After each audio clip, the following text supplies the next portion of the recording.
அனைவருக்கும் வணக்கம். இப்போ தேர்தல் 2026 வந்து மிக வெற்றிகரமாக முடிந்துள்ளது என்று சொல்லலாம். இதனுடைய அதாவது திருநெல்வேலி மாவட்டத்தை பொறுத்தவரை மிக சிறப்பான முறையில் எந்தவித குழப்பமும் இல்லாமல் மிக அமைதியான முறையில் நடைபெற்றுள்ளது. இதற்கு மாவட்ட நிர்வாகமும் காவல்துறையும் மிக சிறப்பான பணியை செய்திருக்கிறார்கள் என்று கூறலாம். இந்த தருணத்தில் 2026 சட்டமன்ற தேர்தலில் வாக்குப்பதிவு வெற்றிகரமாக முடிந்துள்ளதை முன்னிட்டு அனைவருடைய பார்வையும் வந்து இப்போ வாக்கு எண்ணிக்கை மீது உள்ளது. வாக்கு எண்ணிக்கையில் யார் அதிரடியாக ஜெயிப்பார்கள், யார் அதிரடியை வெற்றி பெறுவார்கள், தோல்வி பெறுவார்கள், யாருக்கு அதிர்ச்சி தோல்வி காத்திருக்கிறது என்பது ஒரு கேள்விக்குறியாக இருந்து கொண்டிருக்கிறது. வரும் 4ஆம் தேதி அதற்கான விடை கிடைத்துவிடும் என்று நாம் நம்புகிறோம். அதற்கிடையில் ஒரு விவாதம் ஒன்றை நடத்த வேண்டும் என்ற எண்ண அடிப்படையில் மக்களுடைய எண்ணம் எவ்வாறு இருக்கிறது என்பதை காண்பதற்காக, அதாவது தமிழக வெற்றி கழகத்தின் சார்பிலும் அதாவது மனிதநேய ஜனநாயக கட்சியின் சார்பிலும் வந்து மாநில துணை செயலாளர் அப்துல் வாஹித் நம்மிடம் வந்திருக்கிறாங்க. அதே போல பாஜகனுடைய பிரமுகர், அதாவது நெல்லையினுடைய முக்கிய பிரமுகர் உடையார் நம்மிடம் வந்திருக்காங்க. அவர்களுக்கு சில கேள்விகள் நம்ம கேட்கலாம். அவர்களை வருகை என வரவேற்கிறோம். வணக்கம், நல்லா இருக்கீங்களா? தமிழக வெற்றி கழகம் சார்பில் மனிதநேய கட்சியினுடைய அவர்கள் வந்திருக்கிறாங்க. அவர்கள் 2 பேரும் அதாவது ஒருத்தரை புரிந்து கொள்வதற்கும் பொதுவான ஒரு கேள்வி வச்சுக்கலாம். இந்த தேர்தல் முழு செயல்முறை எப்படி இருந்தது அப்படிங்கிற கருத்தை வந்து முதல்ல அப்துல் வாஹித் மனிதநேய ஜனநாயக கட்சியினுடைய மாநில துணை செயலாளர்கள் இருந்து ஆரம்பிக்கலாம். இந்த கேள்வி அதாவது தமிழக வெற்றி கழகம் இப்போ நடந்து முடிந்த 2026 சட்டமன்ற தேர்தலில் தமிழக வெற்றி கழகம் தமிழ்நாடு முழுசும் தனியாக அவங்க வந்து 234 பேர் போட்டியிருக்காங்க. அதில் வந்து ஒரு சில சின்ன கட்சிகள் மட்டும் கூட்டணி வச்சிருக்கு. அந்த கூட்டணியில் நாங்களும் இருக்கோம். எங்களுடைய கட்சி பேர் வந்து மனிதநேய ஜனநாயக கட்சி. ஹாரூன் ரஷீத் அவர்கள் தலைமையில் எங்களுடைய கட்சி இருக்குது. ஹாரூன் ரஷீத். தமிழக வெற்றி கழகத்தினுடைய தலைவர் விஜய் அவர்கள் வந்து எங்கள் கட்சிக்கு வந்து ஒரு சீட்டு ஒதுக்கியிருக்காங்க, கூட்டணிக்காக ஒதுக்கியிருக்காங்க. அந்த சீட்டு வந்து பார்த்தீங்கன்னா மயிலாடுதுறை தொகுதியில் ஒதுக்கியிருக்காங்க. மயிலாடுதுறையில் எங்கள் பொதுச் செயலாளர் போட்டியிட்டார். வெற்றிகரமாக அந்த தேர்தலில் பிரச்சாரம் பண்ணாங்க. தமிழக வெற்றி கழகத்தினுடைய நிர்வாகிகள் தொண்டர்கள் ஆறாவாரமாக எங்களுடைய பொதுச் செயலாளர் வரவேற்று சிறப்பாக தேர்தல் பணியாற்றினாங்க. வெற்றி ஒரு முடிவை 4ஆம் தேதி எதிர்பார்த்து காத்திருக்கிறோம். இந்த நடந்துள்ள தேர்தலை பொறுத்த வரைக்கும் பார்த்தீங்கன்னா ஒரு வித்தியாசமான ஒரு தேர்தலாக தான் ஏற்கனவே தளபதி விஜய் சொல்றது மாதிரி ஒரு டிஃப்ரெண்டான ஒரு தேர்தல், எமோஷன் தேர்தல் தான் இது நடந்து முடிஞ்சிருக்கு. திராவிட கட்சிகளை வந்து இந்த தேர்தலோட ஒழிச்சிடணும் அப்படின்னு அவர் சொன்னாலும் கூட கிட்டத்தட்ட திராவிட கட்சிகளுடைய வலிமை இந்த தேர்தல் வந்து குறைஞ்சிடும் அப்படின்னு நாங்கள் எல்லாமே எதிர்பார்க்குறோம். குறையணுங்கிறதும் எதிர்பார்க்குறோம். என்னன்னு கேட்டிங்கன்னா, திராவிடத்தின் பெயரால் வந்து இன்னைக்கு வந்து சமுதாயத்தை கூறு போட்டு ஜாதி மத மோதல்களை உருவாக்கி இஸ்லாமியர்கள், கிறிஸ்தவர்கள், இந்துக்கள் என்ற அந்த அடிப்படைகளை எல்லாம் வச்சு அவங்க அரசியல் செய்து திராவிட கட்சிகள் லாபம் அடைஞ்சதை தவிர அவங்க சொல்லக்கூடிய சமுதாயமோ மதமோ சாதிகளோ எந்த வகையிலையும் முன்னேறல. அதே நேரத்தில் வந்து மத மோதல்களுக்கு இந்த திராவிட கட்சிகள் வந்து இடம் தரலை. அது வந்து நம்ம ஒத்துக்கணும். என்னன்னு கேட்டால் வடநாடுகள் போல இங்கே வந்து அதுக்கு இடம் தராம கொண்டு போனாலும் கூட சமூக முன்னேற்றம் அல்லது சமூக மாற்றங்களுக்கு எந்த விதமான ஒரு முன்னேற்றமும் இல்லை. அதே நேரத்தில் வந்து பார்த்தீங்கன்னா இன்னைக்கு வந்து விஜய் வந்ததுக்கு அப்புறம் திராவிட கட்சிகளுக்கு ஒரு பயம் வந்திருக்குங்கிறத யாரும் மறுக்க முடியாது. இந்த தேர்தலில் அவங்களுக்கு இந்த 4ஆம் தேதி முடிவு வந்து நிச்சயமா அதுக்கான ஒரு பாடத்தை கற்பிக்கும் அப்படிங்கிறது எதிர்பார்க்கிறோம். இந்த தேர்தலுடைய முழு செயல்முறை அதை பற்றியும் சொன்னாங்க. அடுத்து அவங்க கட்சி சார்பாக அன்னைக்கிறாங்க. இதை குறித்து இந்த செயல்பாடு அந்த தேர்தல் போது நடைபெற்றிருக்கு. இது குறித்து நீங்க என்ன சொல்றீங்க? பொதுவாகவே இந்த தேர்தல் வந்து ஒரு மாற்றத்தையும் தாக்கத்தையும் உருவாக்குகின்ற தேர்தல். ஏன்னு சொன்னால், அன்பு சகோதரர் விஜய் அவர்கள் இன்னைக்கு தமிழகம் முழுவதும் வந்து இன்னைக்கு பிரச்சாரம் வந்து, அதாவது என்ன கேட்டீங்கன்னா, அவர் வந்து வரக்கூடாதுங்கிற நிகழ்வுலாம் திராவிட கட்சிகள் முயற்சிகள் செய்கிறது. அதையும் தாண்டி தமிழகம் முழுவதும் பிரச்சாரம் பண்ணார்கள். ஆனால் எம்ஜிஆருக்கு அப்புறம் இன்னைக்கு தமிழகத்தோட தாக்கத்தை ஏற்படுத்துகின்ற சகோதரர் விஜய் அவர்களுடைய ஒரு தாக்கம் இன்னைக்கு ஆளுகின்ற கட்சி, ஆளப்போற கட்சியில் ஒரு பயத்தை ஏற்படுத்திவிட்டார். அது உண்மை, அது எந்த ஒரு மாற்று கருத்தும் அல்ல. அதே சமயத்தில் இன்னைக்கு இருக்கிற சொல்ல பார்த்தீங்கன்னா, தமிழக வெற்றி கழகத்தால் திராவிட முன்னேற்ற கழகம் பல இடங்களில் தோல்வி செய்து உறுதியாக. ஏன் கேட்டீங்க அப்படின்னாக்கி, இன்னைக்கு ஒரு புதிய காலத்தில் ஒரு கட்சி ஆரம்பித்தாலும் திரைப்படத்து பிரிவில் அவர் எல்லோருக்கும் தெரியும் விஜய் அவர்கள். இன்றைக்கு அந்த இவர்கள் நினைத்ததுகள் நடந்து கொண்டு, ஆனால் இவ்வளவு தூரம் இவருக்கு ஒரு மாசு இருக்கும் என்று திராவிட கட்சிகள் நினைக்கவில்லை. இவர்களுக்கு எல்லாமே ஒரு பயம்னா, எம்ஜிஆர் போல் இவரும் தமிழகத்தில் கால் விடுவாரோ அப்படிங்கிற ஒரு பயம் திராவிட கட்சிகள் வந்துவிட்டது.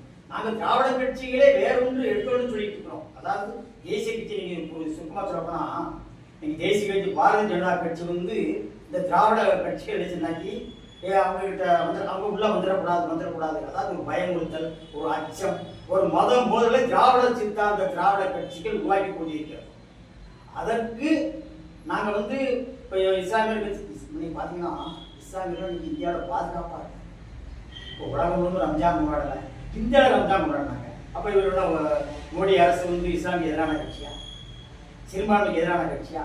சிறுபான்மை எதிர்ன்னு சொன்னதே, சிறுபான்மை இஸ்லாமிய சொன்னதே உங்க அப்பா ஸ்டாலின் அவர்கள் தானே, கருணாநிதி அவர்கள் தானே சட்டமன்றத்தில் சொன்னார்கள். இஸ்லாமிய தீவிரவாதம் யார் சொன்னது? தேசிய கட்சியா சொல்லிச்சு? தமிழக மக்கள் சொன்னாங்களா? இந்திய மக்கள் சொன்னாங்களா? இதெல்லாம் உங்க கருணாநிதி தானே சொன்னார்கள். நீங்க அந்த குடும்பத்தை இன்னைக்கு அவர்கள் நாங்கள் யார் தெரியுமா, கலைஞரின் மகள், கலைஞரின் மகன் என்று சொல்லுகிறீர்கள். என்ன வரலாறு இருக்கிறது? இந்த நாட்டை 60 நாளா ஏமாத்திட்டீங்க. இப்போ நாங்களும் விஜய் வரவேற்கிறோம். ஏன்னு கேட்டீங்கன்னா ஒரு மாற்றம் இருக்குமா மக்களுக்கு. 60 ஆண்டு காலம் நீங்க பொய்யை சொல்லி முஸ்லீம், கிறிஸ்தவர், இந்துக்கள் சண்டையை மூட்டி விட்டு எல்லாமே போய் சாடி பார்த்தீங்க. ஜாதி ரீதியா மக்களை பிரித்து வச்சுக்கிறீங்க. இப்ப அந்த சித்தாந்தம் முடித்து விட்டது. ஜாதி சங்க தலைவர்களுக்கு தமிழகத்தில் வேலை இல்லை. மத ரீதியான கலவரம் இங்கு தமிழகத்தில் இல்லை. ஏன் கேட்டால் எல்லா மக்களும் ஒற்றுமையாக மனித நேயத்தோடு வாழ்கின்றார்கள். ஆனால் இந்த திராவிட கட்சிகளுக்கு ஒரு பெரிய சமட்டி அடி தாவேக்காருடைய விஜய் அவர்களால் அது வந்து கண்டிப்பாக கொடுக்கப்படும். இந்த தேர்தலில் திராவிட முன்னேற்ற கழகம் என்ன செய்யணும்? கடமையான பின்னடைவை சந்திக்கும். இப்போ தமிழகத்துல வந்து மத அரசியல் இல்லை, ஜாதி அரசியல் இல்லை அப்படிங்கிறத நீங்க சொல்றீங்க. அப்போ தமிழகத்தில் நல்லாட்சி நடந்ததா நம்ம எடுத்துக்கலாமா? நிச்சயமாக இப்ப நடக்கிற கூட்டம் இப்ப நான் என்ன சொல்றேன், இவர்கள் விஜயனுடைய வருகையால் என்டிஏ கூட்டணி ஆட்சி அமைக்க வாய்ப்பு இருக்கிறது. அதை யார் மூலம் சொல்ல வேண்டிய அவசியம் இல்லை. என்டிஏ கூட்டணி ஆட்சி அமைக்க முடிகிறது. அதே சமயத்தில் இந்த என்டிஏ கூட்டணி ஆட்சி அமைக்கும் பொழுது இந்த ஜாதி மதம் எல்லாம் இருக்காது. அதான் அவரவர்கள் இப்ப தகப்பன் தாய் சகோதர சந்தி இந்த மாதிரி இருப்பாங்க. மற்றபடி இந்த சாதி உணவாளர் மத ரீதியான சண்டையே கிடையாது. ஏன் கேட்டால் அதைத்தான் நீங்கள் நான் சொல்லிக் கொண்டிருக்கிறேன். திராவிட சித்தாந்தங்கள், திராவிட கட்சிகள் இதை வைத்துக் கொண்டு அரசியல் பண்ணி கொண்டிருந்தார்கள். அதை விஜய் வந்து உடைத்து விட்டார். விஜய் வந்து அதை உடைத்து விட்டார். ஏன் நம்ம அப்படிதான் நீங்க சொல்லணும். ஏன்னு கேட்டீங்கன்னா இங்க எங்க பார்த்தாலும் கூட்டம். அந்த அளவுக்கு வரும்போது இளைஞர்கள் மத்தியில் ஒரு எழுச்சி இருக்கிறது. ஆனால் அந்த எழுச்சிகளை அவர் நல்லபடியாக இந்த தலைவர் கொண்டு செல்ல வேண்டும். நல்லபடியாக அவர் ஆட்சி அமைத்தால் எங்களுக்கு ஆட்சி அமைக்க நாங்கள் அதை ஏற்றுக்கொள்வோம்.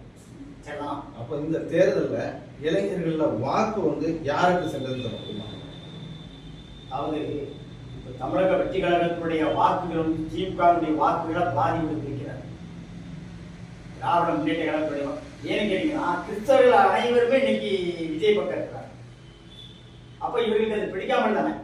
அதாவது 60 ஆண்டு காலம் திமுக ஆட்சி, இன்னைக்கு காங்கிரஸ் இருந்து இன்னைய வரைக்கும் ஆட்சி அமைத்துக் கொண்டிருக்கிறார்கள். அவர்கள் இந்த அரியணை விடுவதற்கு தயாராக இல்லை.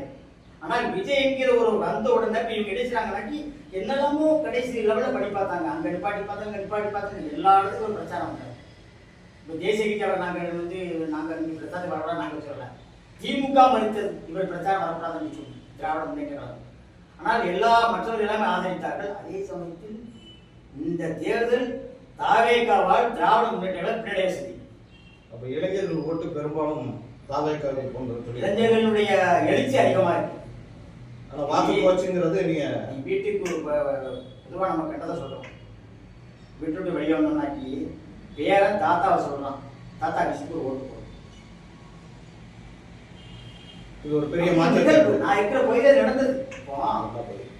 எப்பா நான் ஓட்டு போட போறேன், உங்க பேரன் சொல்றான் நீங்க விஷயத்துக்கு ஓட்டு போடுங்க. என்னோட ஒரு யாரும் 70 வயது ஒரு முதியவர் சொல்கிறார். என்னோட வயது 50 வயசாகுது, என்னோட வயதானவர் சொல்கிறார். அப்ப எந்த அளவிற்கு இந்த விஜயுடைய தாக்கம் இருக்கிறது நம்ம தெரிந்து கொள்ளணும், புரிந்து கொள்ளணும். இப்போ அப்துல் வாய்ப்பு அதே மாதிரி இளைஞர்கள், அதாவது தாவேகாவை பொறுத்தவரை விஜயை பொறுத்தவரை இளைஞர்கள் மத்தியில் ஒரு எழுச்சியை ஏற்படுத்தியிருக்கிறாரு. பெண்கள் மத்தியிலும் அதே மாதிரி ஒரு பெரிய ஒரு எழுச்சியை ஏற்படுத்தியிருக்கிறார். குழந்தைகள் முதல் பெரியவர்கள் வரை அவருக்கு ஒரு தாக்கத்தை ஏற்படுத்தியிருக்குது. இது குறித்து அதாவது இளைஞரின் வாக்கு யாருக்கு இருக்குது, அதே மாதிரி பெண்களுடைய வாக்கு எந்த அளவுக்கு உங்களுக்கு சாதகமா இருக்கு அப்படிங்கிறத பற்றி சொல்ல முடியுமா?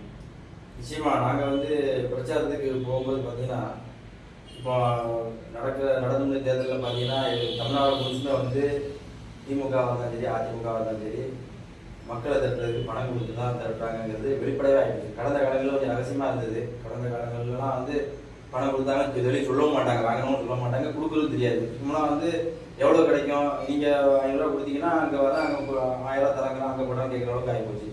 அப்போ பணம் கொடுத்து மக்களை சேர்க்கக்கூடியது வெளிப்படை நடந்து கொண்டு இருக்கிற நேரத்தில் விஜய் அவர்களுக்கு தமிழ்நாடு முழுசு எந்த விதமான பணமும் கிடையாது, பிரியாணி பொருட்களும் கிடையாது, என்ன வேற எந்த விதமான பரிசு பொருட்கள் கிடையாது. விஜய் இந்த இத்தனை மணிக்கு இங்கே வாராதுன்னு சொல்லி வாய்மொழியான செய்தி தான் போடுறாங்களே தவிர போஸ்ட் அடிச்சு ஓட்டுறதோ அல்லது அனௌன்ஸ்மெண்ட் எதுவுமே கிடையாது. ஒரு சின்ன ஒருத்தர் நாளைக்கு வாரம் 10 மணி வராங்க ஒரு செய்தி தான், அது தீயா பரவி 9 மணிக்கு அல்லது 8 மணிக்கு அல்லது நைட்டே வந்து படுத்து கிடக்கிற அளவுக்கு மக்கள் வந்து எழுச்சியா இருக்காங்க.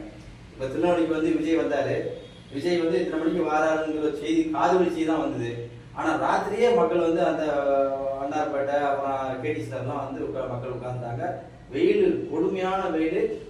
1 மணிக்கு தான் பென்ஷன் கொடுக்குறாங்க. அதாவது விஜயோட கூட்டத்தை கட்டுப்படுத்துவதற்காகவே என்ன பண்றாங்க அப்படின்னா அரசாங்கத்துல இருந்து பகல் நேரம் தான் கொடுக்குறாங்க. 12ல இருந்து 3 மணிக்குள்ள முடிச்சிடணும், 1ல இருந்து 2 மணிக்குள்ள முடிச்சிடணும். எங்க பார்த்தாலும் இங்க பார்த்தீங்கன்னா தெரியும், இந்த பகல் நேரத்தை கொடுக்கலாம். கொடுத்துட்டு மக்கள் வரக்கூடாதுன்னு நினைக்கிறான், கூட்டத்தை கட்டுப்படுத்தாங்க. ஆனா அதையும் தாண்டி சாப்பாடு கிடையாது, ஒண்ணும் கிடையாது, குடிச்சு கிடையாது, தண்ணி கிடையாது, கிடக்கா மக்கள், பெண்கள் ஆண்கள் குழந்தை இருக்கா அப்படின்னா இது தண்ணி அடிச்சு ஒரு தலைவரை தேடலாம். தமிழ்நாட்டு மக்கள் வந்து பொதுவாகவே வந்து ஒரு தலைவரை தேடலாம். தலைவர் இல்லை. தலைவர் தான் விஜயகாந்த் தேடி பார்த்தான், அடிச்சு விட்டாங்க. என்ன ரஜினிகள்லாம் எதிர்பார்த்தான், அவருக்கு வர முடியல. இப்படி சினிமாவில் தான் பிரபலியம் வருதுன்னு ஒரு புகார் இருந்தாலும் கூட வேற தலைவர் இருக்கான். ஒரு ஆக்கப்பூர்வமான தலைவர் திமுக உருவாக்கியிருக்காங்களா, இல்லை அதிமுக உருவாக்கியிருக்காங்களா, இல்லை உருவாக்குனாங்களா? கிடையாது. அப்போ விஜய் வர்றாரு அப்படின்னா அப்படி கூடி வரலாம்.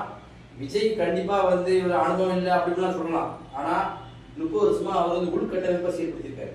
விஜய் வந்து உள்கட்டமைப்பு நிர்வாக கட்டமைப்பை வந்து 30 வருஷமா உருவாக்கியிருக்காரு. தொண்டர் இந்த இது மூலமா, மன்றங்கள் மூலமா தொண்டு செய்வது, அறப்பணிகள் செய்வது, கல்விப்பணி செய்வது, மருத்துவ பணி செய்வதெல்லாம் செஞ்சு தான் இன்னைக்கு வெளியே வந்திருக்காரு. அதனால தான் இன்னைக்கு வந்து ஒரு செய்தி போட்ட உடனே தீயா பரவுதுன்னு அந்த உள்கட்டமைப்பு அதுதான். அப்ப இன்னைக்கு இளைஞர்களும் பெண்களும் தான் இன்னைக்கு அவரை கொண்டாடுறாங்களே தவிர அவரா வெளியே வரல. அவர் வெளியே வர வைக்கிறது யாரும் இளைஞர்களும் பெண்களும் தான் வெளியே வைக்கிறாங்க. இன்னைக்கு வாக்கு தேர்தல் பிரச்சாரத்தையும் சரி, வாக்குப்பதிலையும் சரி, இளைஞர்களும் பெண்களும் வெளியவே சொல்லல. ரகசியம் தான். அதான் ஊமை புரட்சிங்கிறாங்கல்ல, ஒரு சரியான புரட்சி, அதாவது மௌன புரட்சி. யார்கிட்ட கேட்டா யார் ஓட்டு போட போற போடுவோம் அப்படின்னு பேர் தான் சொல்ல மாட்டேங்கிறான். ஏன்னா அங்க போயிடுச்சுன்னா பிடிச்சிருந்தா வெளியே வந்ததும் அதெல்லாம் பார்க்கலாம் அப்படின்லாம். என்னன்னா முடிவா இருக்கான், தெளிவா இருக்கான், முடிவா இருக்கான் விஜய் கொண்டு வரும் அப்படின்னு சொல்லி. இப்போ பொதுமக்கள் பொதுவாக என்ன நடிகர் அப்படிங்கிற ஒரு பார்வையில வந்து இளைஞர்கள் முதல் பெரியவர்கள் வரை வந்து பெண்கள்லாம் வந்து அவர் மேல ஒரு இது இருக்குன்னா ஒரு தடவை வர்றதுனால இப்போ பார்க்குறாங்க அப்படிங்கிறாங்க. மீண்டும் மீண்டும் வந்தால் அதே போல கூட்டம் வருமா, இதே போல எழுச்சி இருக்கும் நீங்க நினைக்கிறீங்க? வருது. நேற்று வந்து திருச்செந்தூர் வந்திருக்காரு. திருச்செந்தூர் வர்றது யாருக்குமே தெரியாது, அவன் தொண்டர்களுக்கு நிர்வாகி கூட தெரியாது. ராத்திரி 3 மணிக்கு மக்கள் நிற்கான் ஏர்போர்ட்ல இருந்து. அங்கே மதுரை ரோட்ல போறாருன்னா வர வைக்கிறான், பூமாலையை போடுறான், காட்சி அடிச்சு காட்டுறான். ஒரு மணப்பெண் ஜோடி நிற்கிது திருச்செந்தூர்ல. இப்போ இதெல்லாம் எதை காட்டுது? தூக்கத்தை இழந்து நிற்கிறான், ஒரு தலைவரை தேடுறான். நிச்சயமா இனி வரும் காலங்களில் தமிழ்நாட்டினுடைய பெரிய தலைவராக அவர் வருவாரு. அதுக்கான தயாரிப்புகள் ஏற்பாடுகள் மக்களே பண்ணிட்டான். பெண்களுடைய ஓட்டும் இளைஞர்கள் நிச்சயமா இப்போ இதே கேள்வி வந்துட்டு உங்களுக்கு மீண்டும் கேட்கணும். ஏற்கனவே நீங்க இளைஞர்கள் வந்து அந்த அளவுக்கு வந்திருக்காங்கிறதே நீங்களே ஒப்புக்கொண்டீங்க. பெரியவர்கள் வந்து பேரன் சொல்லி ஓட்டு போட்டதாகவும் சொல்றீங்க. இப்போ பெண்கள் உண்மையிலே பொதுவா விஜய் மேல ஒரு அபரிமிதமான ஒரு இதை வச்சிருக்கிறாங்க. இப்போ அவங்க ஓட்டு பெரும்பாலும் அவங்களுக்கு விழுந்திருக்கும் நீங்க நினைக்கிறீங்க. நீங்க என்ன சொல்றீங்க? அவரு நான் சொல்றாங்க, மக்கள் வந்து மாற்றத்தை விரும்புகிறார்கள். அந்த மாற்றத்தை விரும்புவதற்கு தலைவர்களோட சொன்னதை கூட இன்னைக்கு வந்து பார்த்தீங்கன்னாக்கி நல்ல திராவிட தலைவர்கள் இல்லை, எல்லாமே மேலே செஞ்சு விட்டார்கள். ஆனால் அதை பயன்படுத்திக்கிட்ட இன்னைக்கு தலைவருக்கு வந்து இன்னைக்கு ஒரு பெரிய பயன் என்ன கேட்டீங்கன்னா விஜயா தான். ஏன்னு கேட்டீங்கன்னாக்கி இவ்வளவு ஒரு மாசத்துக்கு இவ்வளவு ஒரு எழுச்சி. அதாவது பொதுவாகவே எம்ஜிஆருக்கு அப்புறம் அன்னைக்கு மாசம்னா இன்னைக்கு அதை விஜயம் எடுத்துக்கலாம். அது போக எண்மண் எண் மக்கள் ஒரு இதை நடத்தினார் எங்களுடைய தலைவர் ஐபிஎஸ் அண்ணாமலை அவர்கள். அதற்கப்புறம் இப்படி ஒரு எழுச்சி, நடிகர்கள் ஒரு எழுச்சி வருது. ஆனால் மக்கள் மாற்றத்தை நோக்கி பயணம் செய்ய தயாராகிட்டார். ஏன்னா 60 ஆண்டு காலம் பார்த்தீங்க அப்படின்னாக்கி நீங்கள் பார்த்தீங்கன்னா இப்போ நடந்த 5 ஆண்டு கால ஆட்சியில் காலை செய்தி எடுத்தீங்கன்னா கற்பழிப்பு, கொலை, கொள்ளை, பாலியல் வன்கொடுமை எல்லாம் வந்து அந்தந்த கட்சிக்காரர்கள் செய்கிறார்கள். செய்துவிட்டு என்ன செய்றாங்கன்னா அப்பாவி மக்களுக்கு வாழ்வதற்கு இந்த மண்ணில் வந்து பயமாகி நாம் எப்படி வாழ போகிறோம். இப்போ பிள்ளைகள் வச்சுருக்கோம்னா பெண் பிள்ளை வச்சுக்கலாம் பயப்படுறாங்க. நீ வீட்டுக்கு போனால் நம்ம பிள்ளை வீட்டுக்கு வரணும், அப்படி ஒரு நிலையை தமிழகத்துக்கு வந்துட்டு அந்த நிலை வரும் பட்சத்தில் நடிகர் விஜயினுடைய ஒரு மாசு வந்து நீங்கள் என்ன கேட்டீங்கன்னாக்கி எல்லாத்தையும் ஒரு ஆட்சி படைக்கின்றது. இந்த அரசியலில் இருந்து அந்த பதவி அனுபவித்தவர்கள் வந்து விட மாட்டார்கள். ஒரு நடிகர் சாதாரண வந்து இன்னைக்கு இவ்வளவு தூரம் மாசு இருக்க நம்ம என்ன செய்யறது? அது இயற்கை மாசு, நம்ம ஒன்றும் பண்ண முடியும். எம்ஜிஆர் வரும்போது யார் தடுத்து நிறுத்தினாங்களா? இல்லையே. அதே போல நீங்க விஜய்க்கு ஒரு வாய்ப்பு வந்து மக்கள் கொடுக்குறாங்க, மக்கள் எல்லோருக்கும் அவரை வரவேற்கிறாங்க. இளைஞர்கள் இருந்து பிறக்கிற, அதாவது ஒரு 3-4 வயசு குழந்தை விஜயை சொல்லிட்டு அது இறைவனுடைய ஒரு சூழலாக இருக்கலாம். அதன் அடிப்படையில் இன்னைக்கு விஜய்க்கு அந்த மாசு இருக்கிறது. அது ஒன்றும் மாற்றமில்லை. இந்த தேர்தலில் அவருக்கு ஒரு நல்ல ஒரு எதிர்காலத்தை உருவாக்கப்பட்டாலும், அந்த வாய்ப்புகள் நம்ம இளைஞர்கள் எல்லோரும் கொடுத்தாலும் அதை நாங்கள் வரவேற்கிறோம். ஆனால் அடுத்த தேர்தலில் இவர்களுடைய கட்சி இப்போ தான் பயணத்துக்கு வந்திருக்கிறாங்க. இன்னும் நிறைய விஷயங்களை சந்திக்க வேண்டியிருக்குது தலைவர் அவர்கள். நான் அதெல்லாம் சந்திச்சு அதுக்கப்புறம் இப்போ வந்து அவர் வந்து இப்போ கல்லூரி நடத்துகிறார். கல்லூரியின் முதல்வர் ஆகிறார் விஜய் அவர்கள். ஏன்னா 38 மாவட்டத்தில் 234 தொகுதியிலும் தொண்டர்களுக்கு பல வழக்குகள் எல்லா இன்னங்கள்லாம் அவர் சந்திக்கணும். இப்போ எந்த ஒரு தொந்தரவும் இல்லை. அவர் இதுக்கு மாறாக எல்லாருடைய குழந்தைகளையும் தகப்பனையும் ஓட்டி விடுறாங்க. விஜய் அழைப்பேட்டோம் அப்படிங்கிறாங்க. ஆனால் ஒரு வழக்கு சந்திக்கும் பொழுது அதில் மீதி வரவங்க தான் நிஜ கடத்தல விஜயோட வருவாங்க. இப்போ நம்ம என்ன சொல்றோம் அப்படின்னாக்கி ஒரு மாற்றத்தை மக்கள் விரும்புகிறார்கள். அந்த மாற்றம் எப்படி வரும்னு நினைக்கிறீங்க? திமுக திராவிடம் இல்லாத ஒரு மாற்று கட்சி வரணுங்கிறதுல இது இந்த தடவை வந்து பார்த்தீங்கன்னா 4 முனை போட்டி என்று சொல்லலாம். திராவிட திமுக சார்பில் ஒரு கூட்டணி, அதிமுக சார்பில் ஒரு கூட்டணி, அடுத்து நாம் தமிழர் தனியாக தாவேக சார்பில் நிற்கிறாங்க. இப்போ இந்த இடைப்பட்ட இதுல மக்கள் வந்து எதிர்பார்க்கிறது யாரை? இப்போதைக்கு அதிக அளவில் பேசப்படுகிற ஒரே கட்சியா இப்போ தாவேகா வந்து மிக எழுச்சியை பெற்று இருக்குங்கிறத நம்ம கண்கூட பார்த்துட்டு இருக்கோம். அப்படி இருக்கும் பொழுது அவங்க இன்னும் ஆட்சிக்கு வர்றதுக்கு அவங்களுக்கு என்ன தடையா இருக்குன்னு நீங்க நினைக்கிறீங்க? இப்போ சொல்றதை பார்த்தா இன்னும் வழக்கை சந்திக்கணும் அதுன்னா, அப்போ அது அந்த வழக்கு நீங்க சொல்ற விஷயம் எனக்கு புரியுது. இருந்தாலும் அவர் அரசியல் IAS அதிகாரிகளை கொண்டுதான் ஆட்சியாளர்கள் யாருமே தனிச்சாக எந்த முடிவும் எடுக்க முடியாது. அவர் கீழே இருக்கிற IAS IPS அதிகாரிகளை கொண்டு வழிநடத்தி செல்வதற்கான சிறப்பானது. அந்த சிறப்பான பணியை வந்து தாவேகாவுடைய அவர் தலைவர் விஜய் வந்து ஏன் செய்ய முடியாதுன்னு நீங்க நினைக்கிறீங்களா? அவங்க செய்யறதுக்கு நாளா என்னன்னா, இப்போ நீங்கள் வந்து இப்போ நீங்கள் களத்தில் வந்து தமிழக வெற்றி கழகம்ன்ற ஒரு கட்சிக்கு இன்னைக்கு தலைவர் விஜய், நடிகர் விஜய் அவர்கள் இருக்கிறார்கள். ஆனால் இந்த செயல்பாடுகள் தொடங்குவதற்கு இன்னொரு 5 ஆண்டு காலம் எடுத்துக்கொள்ள வேண்டும். இப்போ இதை குறித்து நீங்க என்ன சொல்றீங்க? அவங்க சொல்றாங்க அதுக்கு இன்னும் 5 ஆண்டு காலம் தேவைங்கிறாங்க. நீங்க இதை குறித்து என்ன சொல்றீங்க? அவருடைய நலத்திட்ட அறிவிப்புகள், தேர்தல் வாக்குறுதிகள்லாம் நீங்க பாத்தீங்கன்னா அனுபவம் வாய்ந்த கட்சிகளுக்கு இணையாகத்தான் அவங்களுடைய தயாரிப்புகளாக இருக்கு. அதே மாதிரி பிரச்சார வியூகம், அவருடைய நிர்வாக நடவடிக்கைகள், அதே மாதிரி இந்த தேர்தல் காலங்களில் இந்த தேர்தல் பூத்துகளில் அமைக்கப்பட்ட பூத்து இருக்கைகள், இப்படி எல்லாமே பார்த்தீங்கன்னா கிட்டத்தட்ட அனுபவம் வாய்ந்த கட்சிகளுக்கு இணையாக தான் அவங்களுடைய செயல்பாடுகள் இருக்குது. தேர்தல் பிரச்சாரத்தில் பார்த்தீங்கன்னா மற்றவங்கள மாதிரி வந்து மணிக்கணக்கில் போட்டு சண்டை போடுறது, பேசுறது, கூச்சல் குமாரம் போடுறதுலாம் அவர் பண்ணலை. அது மாதிரி எல்லாரையும் கலந்து எல்லாரும் பேசுங்கன்னு அவர் கூட்டு போடல. ஒரு பிரச்சாரத்துக்கு போறாரு அப்படின்னா 20 நிமிஷம் மேக்ஸிமம் பேசுறாரு, தேவையான கருத்து மட்டும் பேசுறாரு, யாரையும் குற்றச்சாட்டு வைக்கல, யார் மேலேயும் பழி போடல. நான் என்ன செய்ய போறேன், எங்களுடைய கட்சி ஆட்சி அமைச்சா என்ன செய்யும் அப்படிங்கிற மாதிரி சொல்றாங்க போது நிச்சயமா அவருக்கு வந்து அனுபவம் வாய்ந்தவங்களுடைய பின்புலம் இருக்குது அப்படிங்கிறதும், நிர்வாக கட்டமைப்புக்கு ஒரு சரியான திட்டமிடல் அப்படி இருக்குதுங்கிறதும் அவருக்கு உணர்ந்து கொள்ள முடியுது. நிச்சயமா அவருக்கு திறமையான ஒரு ஆட்சியை கொடுப்பாரு. அதே நேரத்தில் திராவிட கட்சியுடைய அந்த அனுபவபூர்வமான அந்த ஒரு 50 வருஷம் அனுபவம் இருக்காது. அந்த குறைபாடு கொஞ்சம் நமக்கு வெளிப்படலாம். ஒரு 50 வருஷத்துக்கு ஒரு 60 வருஷம் ஆட்சி புரிஞ்சவுடைய அனுபவம்னா இதில் இல்லாமல் இருக்கலாமே தவிர நிச்சயமா சிறந்த ஆட்சி கொடுப்பாரு. மக்களுக்கு சரியான ஒரு நலத்திட்டங்கள்லாம் இவர் நிறைவேற்றுவார் அப்படிங்கிற நம்ம எதிர்பார்க்குறோம். அனுபவக்குறை ஏற்படும் போது வந்து அதுலேருந்து பாடம் கற்றுக்குவாங்க. நம்மள மாதிரி ஆட்களும் அதுக்கு தகுந்த ஆலோசனைகள் கருத்துக்களை தெரியப்படுத்தும் போது அவர் அதை மாற்றிக்குவார் அப்படின்னு எதிர்பார்க்குறோம். அவங்க தகுந்த ஆலோசனைகள் மூலமாக மிக சிறப்பான ஆட்சி அமைக்கலாம் அப்படிங்கிறது நீங்க வேண்டாம் ஆலோசனை. அப்ப இந்த தேர்தலில் யார் ஆட்சி அமைப்பார்கள் அப்படிங்கிறத நீங்க சொல்லுங்க. நிச்சயமா தவேகா தலைவர் வெற்றி தளபதி விஜய் தலைமையில தான் ஆட்சி அமையும். அது எந்த மாற்று கருத்து கிடையாது. ஏன்னா தமிழ்நாட்டு அளவுல அவங்களுக்கு ஒரு வாக்கு வங்கி வச்சிருக்கிறதா விஜய் நம்புறாரு. கிட்டத்தட்ட அவருடைய உறுப்பினர்கள் வந்து 1,80,00,000 உறுப்பினர்கள் இருப்பதாகவும், அவங்க அனைவரும் வாக்காளர்கள் அப்படிங்கிறதும், அவங்க நிச்சயமா வாக்களிப்பாங்க அப்படிங்கிறதும் அவர் நம்புறாரு. அது போக பொதுமக்களுமே 1,80,00,000 பேர் அவர் உறுப்பினர் இருந்தாலும் கூட அதை விட 2 மடங்கு வாக்காளர்கள் நமக்கு வாக்கு செலுத்துவாங்க அப்படின்னு அவர் நம்புறாரு. அந்த நம்பிக்கை அடிப்படையில் நிச்சயமா தான் முதலமைச்சர் ஆயிடுவோம் அப்படிங்கிற ஒரு கான்பிடண்டான ஒரு உறுதியில அவர் உள்பட தமிழகம் இருக்கக்கூடிய தாவக நிர்வாகிகள் நம்புறாங்க. நாங்களுமே கூட அதை நம்புறோம். ஏன்னா நம்ம எங்க சென்றாலும் எழுச்சி, தேர்தல் பிரச்சாரத்தில் எங்கே போனாலும் மக்கள் வரவேற்கிறாங்க, ஆரஞ்சு எடுக்கிறாங்க, மாலை போடுறாங்க, பொன்னாடை போடுறாங்க, நிச்சயமாக நீ ஜெயிப்பீங்கன்னு சொல்கிறாங்க. போகும்போதே கை காட்டுறாங்க. தேர்தல் வாக்குறுதி வண்டி, தேர்தல் பிரச்சார வண்டி வந்து வீட்டுக்கு வெளியே குடும்பத்தோட வந்து ஆறாவமாக கை காட்டுறாங்க. அப்படிங்கும்போது நிச்சயமாக நாங்களும் அவர் ஆட்சி அமைப்பாருன்னு நம்புகிறோம். வேற எந்த விதமான சூழ்ச்சி இல்லைன்னா, வேற எந்த விதமான மறைமுக நடவடிக்கைகளும் ஆளுங்கட்சோ அல்லது எதிர்கட்சோ அல்லது யாருமே செய்யாமல் இது சூழ்ச்சிகள் பண்ணாமல் இருந்தால் நிச்சயமாக இவர் ஆட்சி அமைப்பார். வாக்கு இயந்திரங்களும் சரி அல்லது வேற ஏதாவது திருட்டுகள் இல்லாமல் இருந்தால் விஜய் தலைமையில் ஆட்சி அமைப்பது உறுதி.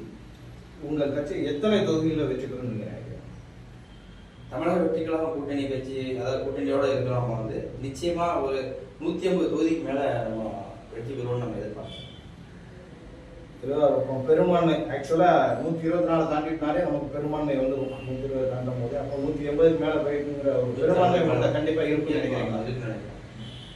இதே நிலையை வந்து உங்கள்கிட்ட கேட்கணும். உங்கள் கட்சி எத்தனை தொகுதியில் வெற்றி பெறும்? எவ்வளவு பெரும்பான்மை வருவீங்க? அதாவது யார் ஆட்சி அமைப்பார்கள்? ஆட்சி அமைப்பது எங்கேயே கூட்டணி தான். எடப்பாடியார் தலைமையில் தமிழக ஆட்சி தான். அதான் நம்ம சொன்னேன், தமிழக வெற்றி கழகத்தால திராவிட கட்சிகளுக்கு ஒரு பயம். அதன் அடிப்படையில் மக்கள் வந்து மாற்றத்தை நோக்கி இன்னைக்கு சாரசாரியாக விஜயை சந்திக்கிறார்கள். விஜய் அதாவது ஒரு நடிகர் என்பதால் எல்லாருக்கும் பார்க்க ஒரு ஆர்வம் இருக்குதான் செய்யும். அது வாக்குகளாக மாறணும். அந்த வாக்குகளாக மாறுகின்ற காலம் ஒரு 5 ஆண்டு காலம் ஆக வேண்டும். ஏன்னா இந்த தேர்தலுக்கு அப்புறம் அந்த கட்சி எப்படி இருக்கும், இவர் என்ன பண்ணுவார், என்ன செய்து கொண்டு இருப்பார் அப்படிங்கிறதெல்லாம் இப்பதான் அவர் பரிச்சை எழுதுறாரு விஜய் அவர்கள். எங்களுக்கு அதை எந்த மாற்றத்தை வரவேற்கக்கூடிய விஷயம். இந்த பரிச்சையை அவர் பாஸ் பண்ணி இப்போ 150 எம்எல்ஏ கிடைச்சி வச்சு பண்ணி மாற்றத்தை உருவாக்குறாங்க, நல்ல விஷயம் தான். அதை யாரும் தடுக்க. ஆனால் நாங்கள் என்ன சொன்னோம் அப்படின்னாக்கி நிச்சயமாக அப்படி இவர்கள் உடனடியாக 150 எம்எல்ஏ வச்சு ஆட்சி அமைப்பது கடினம், நடக்காத விஷயம். இப்ப என்ன அப்படின்னா இது நல்ல ஒரு விஷயம் அமைஞ்சிருக்கணும் அப்படின்னா ஒரு மாற்றத்தை விஜயும் சேர்த்து செய்கிறார் என்டிஏ கூட்டணி அப்படின்னு நாங்க சொல்றோம். திராவிட முன்னேற்ற கழகத்தினுடைய வாக்குகளை கூட பிரித்து இன்னைக்கு என்டிஏ கூட்டணிக்கு ஒரு வாய்ப்பை ஏற்படுத்தியுள்ள விஜய் அவர்கள் இன்னொரு 5 ஆண்டு காலம் கழித்து, நான் தான் சொன்னேன், இன்னொரு 5 ஆண்டு காலம் கழித்து ஒரு ஆட்சி அமைக்கான ஒரு வாய்ப்பு மக்களே கொடுப்பாரு. இந்த நிலை, இந்த சித்தாந்தம் அப்படி தொடர்ந்தாங்க. அப்போ எவ்வளவு பெரும்பான்மை நீங்க எவ்வளவு எடுப்பீங்க நினைக்கிறீங்க? பெரும்பான்மைங்கிறது கஷ்டம் தானே. பெரும்பான்மை வந்து அவரை இப்போதைக்கு பெற முடியாதா? இல்ல, அவங்க வந்து 180 இடங்களுக்கு மேல வருவாங்க. இப்ப என்டிஏ கூட்டணி நீங்க சொல்றதுல நீங்க எவ்வளவு சீட்டு பிடிப்பீங்க நீங்க நினைக்கிறீங்க? என்டிஏ கூட்டணி வந்து ஒரு 125 இடம் குறைவில்லாமல் ஆட்சி அமைக்கிறான ஒரு வாய்ப்பெல்லாம் ஏற்படுத்தி கொடுத்துருக்காங்க. 125 இடத்துல கண்டிப்பாக வெற்றி பெறும் என்டிஏ கூட்டணி. ஆட்சி அமைப்பதற்கு 118 போதும். ஆனா 125 இடத்துல இது பண்ணி பொதுவா இன்னைக்கு தமிழகத்துல இங்க பாரதிய ஜனதா கட்சியில நீங்க பாத்தீங்கன்னா ஒரு 17ல இருந்து ஒரு 20 பேர் இம்மையா இருக்கும். 27 தொகுதியில இன்னைக்கு பாஜக தேசிய கட்சி இன்னைக்கு என்டிஏ கூட்டணி இருக்கிறது. ஒரு 20 பேர் நாங்க எதிர்பார்க்கிறோம். இப்போ திராவிட முன்னேற்ற கழகம் சக்தி வாய்ந்த ஒரு இது ஏற்கனவே ஆண்டுகிட்டு இருக்கிற கட்சி. அவங்க ஏற்கனவே மக்களிடம் பல்வேறு கோரிக்கைகளை நாங்கள் நிறைய திட்டங்களை வந்து செயல்படுத்திக்கிறோம், வாக்குறுதி நிறைவேற்றிக்கிறோம் சொல்லியிருக்காங்க. பெண்கள் மத்தியில் அவங்க இலவச பேருந்து பயணத்தையும் சரி, அவங்களுக்கு மாதம் ஒரு 1000 வழங்குறது இப்போ 2000 கொடுத்துருக்குறாங்க. அப்போ அதனுடைய வாக்குகள் அதனுடைய சராசரி விகிதங்கள் வந்து அதிகப்படுவதற்கான வாய்ப்புகள் இருக்கிறதா? அப்படி இருக்கிற பட்சத்தில் உங்களுடைய என்டிஏ கூட்டணி அது எந்த அளவுக்கு சாத்தியம் இன்னைக்கு பெண்களுக்கு வந்து இலவசம் கொடுக்கிறார்கள் இல்லைன்னு சொல்லுவாங்க. இவர்கள் கடந்த 5 ஆண்டு கால ஆட்சியில போட தேர்தலில் வாக்குறுதியை நிறைவேற்றி எந்த வாக்குறுதி நிறைவேற்றிருக்கிறாங்க? ஏதாவது ஒரு வாக்குறுதி முழுமையடைய செஞ்சிருக்காங்க, ஏதாவது பண்ணியிருக்காங்களா? கடந்த ஆட்சியில் என்ன சொன்னாங்க? தமிழகத்திலே விதவை பெண்கள் அதிகமாகி கொண்டிருக்கிறார்கள். இப்போ உங்க ஆட்சியில் என்ன நடந்தது?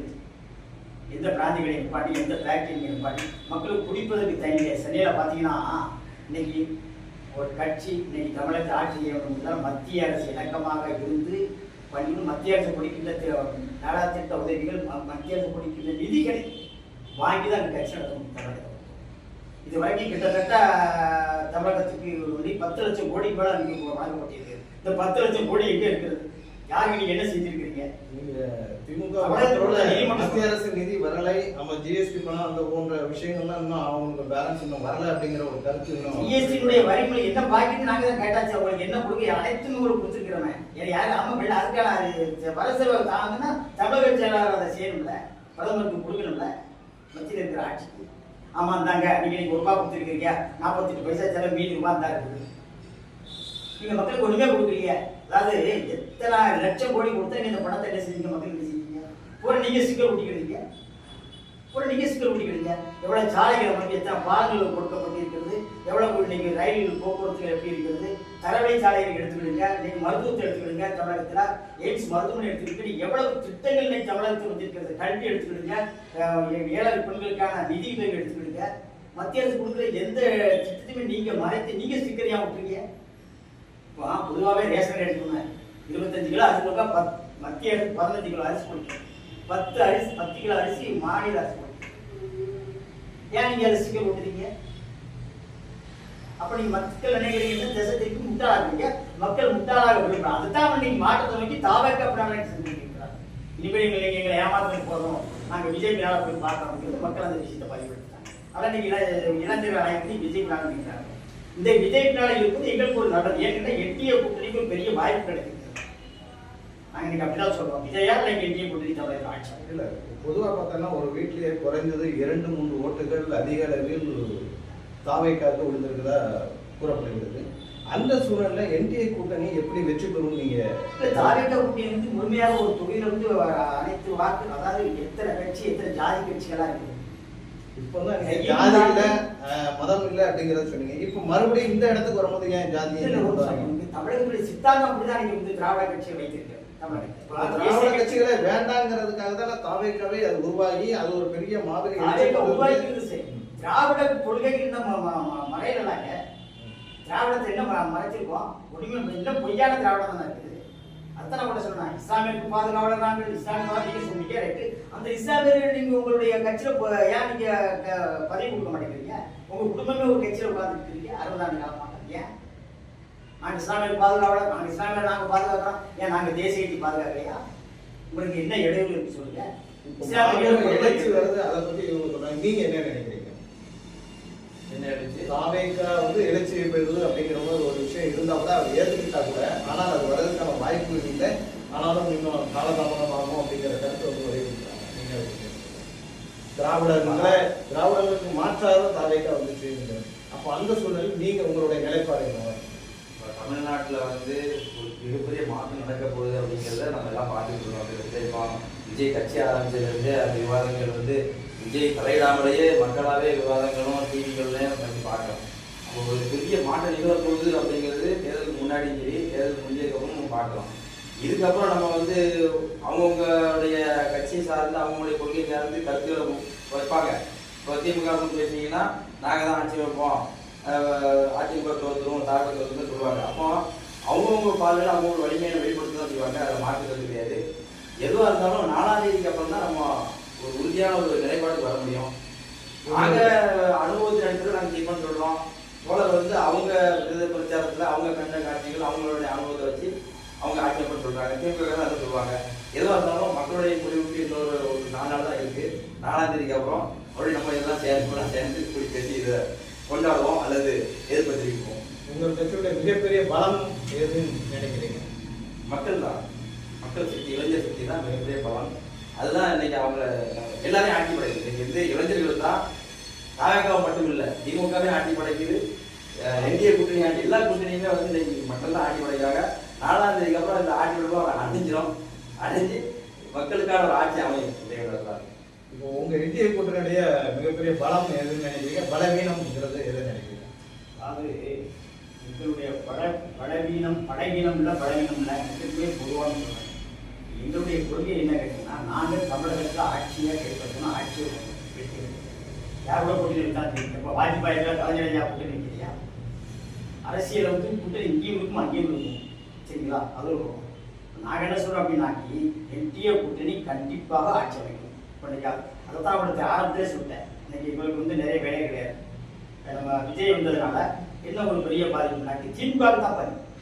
எங்களுடைய ஓட்டு வங்கி அப்படி இருக்கிறது, எங்களுடைய வாக்குகள் அப்படி செலுத்துவார்கள். இப்போ தாவேக்காவால் தான் திமுக பின்னாடி. அது எந்த ஒரு மாற்றத்தில் திமுக எல்லாம் இருக்கிட்ட அரசியல் கட்சி எல்லாருக்குமே தமிழகம் முழுவதும் எல்லாருக்குமே தெரியும். அண்ணாமலை இருக்கும்போது எப்படி திமுக மந்திரிகள் இருந்து துணை முதல்வர்கள் இருந்து முதல்வர்கள் தூங்காம இருந்தார்களோ, தாவேக்கா முன்னாடி திராவிட கட்சிகள் தூங்காம இருக்க முடியும். இது உறுதியாக நாங்கள் சொல்றோம். ஆனால் அப்படி இருந்தும் பெரிய வாய்ப்புன்னு எங்களுக்கு தாவேக்கா சார்பாக எடுத்தாலும் ஆட்சி பண்ணல. இப்ப நான் தான் திரும்ப சொல்றேன், தாவேக்காவால் என்டிஏ கூட்டணிக்கு ஒரு பெரிய வாய்ப்பு கிடைக்கும். இதை நாங்கள் அப்படியே வச்சுருக்கோம். அது எங்களுக்கு இந்த மாதிரி ஒரு காலகட்டத்தில் அந்த ஓட்டு எண்ணிக்கையின் முடிவில் வந்து இழிமுறையாக, அதாவது ஒரு என்டிஏ கூட்டணியில் ஒரு பின்னணியும் அல்லது தாவைக்காகவும் ஒரு இது வருது. அப்படி இருக்கும் பட்சத்தில் வந்து தாவைக்கா வந்து கூட்டணியை வந்து அமைக்கிறதுக்கான முயற்சிகளில் என்டிஏ கூட்டணி ஈடுபடுமா, இல்லாட்டி அவங்களுக்கு தலைமையை ஏற்றுக்குமா, இல்லாட்டி நீங்கள் அந்த இதை ஒரு நிலை வரும்பொழுது பாரத பிரதமர் டெல்லியில் ஒரு முடிவெடுப்பார்கள். அதன் அடிப்படையில் தமிழக பாஜக இயங்கும். அப்படி ஒரு சூழல் வந்தாலும் என்டிஏல அதை ஏற்றுக்கொள்வார்கள். மனநிலையிலும் மக்கள் எங்கள் தேசிய கட்சி மாற்றத்தை கொடுக்கறதா என்னுடைய வேலை. ஏடிஎம்கே அதில் ஏற்றுக்குமா? அதை ஏற்றுக்கொள்ள ஏடிஎம்கே ஏற்றுக்கொள்வாங்க. ஏற்றுக்கொள்ளலாம் என்ன செய்ய முடியும்? ஏற்றுக்கொண்டு தான் ஆக வேண்டும். ஏன்னு கேட்டால் அங்கே யார் தலைவர்கள் யார் இருக்கிறார்? நீங்கள் பார்க்க போனா நம்ம அந்த கூட்டணி பற்றி நான் பேசவே கூடாது. ஏன்னு கேட்டீங்கன்னா எங்கள் தலைமை முடிவு பண்ணிட்டாங்க. நான் சாதாரண தொண்டர், பாரதிய ஜனதா கட்சி கடவுளை தொண்டர். ஆனால் இருந்தால் எனக்கும் நினைச்சது ஒரு ஆர்வம் இருக்கிறது. இந்த மாற்றம் மாற வேண்டும், இந்த தேசம் நல்லா இருக்க வேண்டும், அனைத்து மக்களும் நலமாக வாழ வேண்டும், ஒற்றுமை. அப்போ இதுக்கு தடையா இருக்கிறது திமுக இருக்கு. அப்போ திமுக அகற்ற வேண்டியது. அப்போ அவங்களே அகற்றுப்பவருக்கு அவர் கூட நாங்களும் ஜவாஜிக்கு தப்பு கிடையாது. எங்களுக்கு ஒரு மாற்றம் வேண்டும், தமிழகத்துடைய மாற்ற வேண்டும். திராவிட சித்தாந்தம் இருக்கக்கூடாது, திமுக இருக்கக்கூடாது. மக்கள் குறிப்பிட்டாங்க.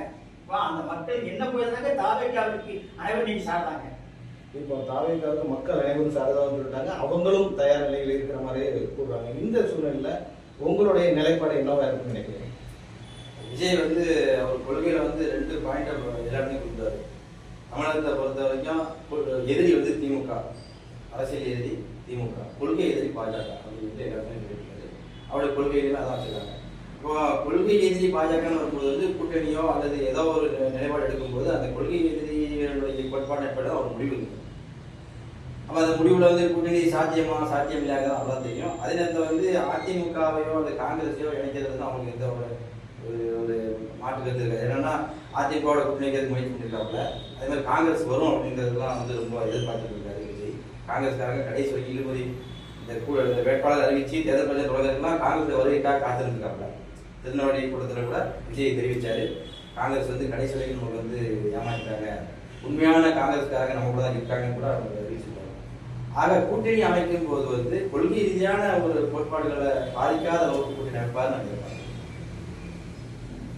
இப்போ அவங்க எப்படி சொல்லிட்டாங்க, நீங்க எப்படி சொல்லிருக்கீங்க, இது எப்படி இருக்குன்னு உங்களோட நிலைப்பாடம் முதல்ல சுருக்கமா ஒவ்வொரு நிமிஷம் நீங்க சொல்லுங்க. நான் சொல்றேன், தாவேக்காவா இந்திய கூட்டணிக்கு வாய். அதில் நாங்கள் வந்து நான் மறுக்கவே இல்லை. நம்ம வந்து கிராம கூட்டங்களை சந்திக்கிறதுனால அதை கொடுக்கணும். சரிங்களா? அது போக அதிமுகவுடைய வாக்கு வங்கிகள் அப்படி இருக்கிறது. அப்போ அவங்க கூட்டணியை சேர்ந்த வாக்கு வங்கிகள் அப்படி தான் இருக்கிறாங்க. எங்கேயும் இது பண்ணல. முதலுக்கு டார்கெட் என்ன அப்படின்னாக்கி தமிழக வெற்றி கழகத்தால் என்டிஏ கூட்டணிக்கு ஒரு வாய்ப்பை விஜய் அவர்கள் ஏற்படுத்தி கொடுக்கிறார். அப்படிதான் நாங்கள் சொல்லுவோம். அதை நாங்கள் வரவேற்கிறோம். சரிதானா?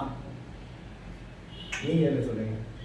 அதாவது தோழர்களுடைய கருத்து என்னன்னா, விஜய் வந்து ஆட்சி அமைப்பதோ அல்லது பெரும்பான்மை சீட்டு பிடிப்பதன் மூலமாக என்டிஏ கூட்டணி வலிமை பெறும் அப்படின்னு அவங்க சொல்றாங்க.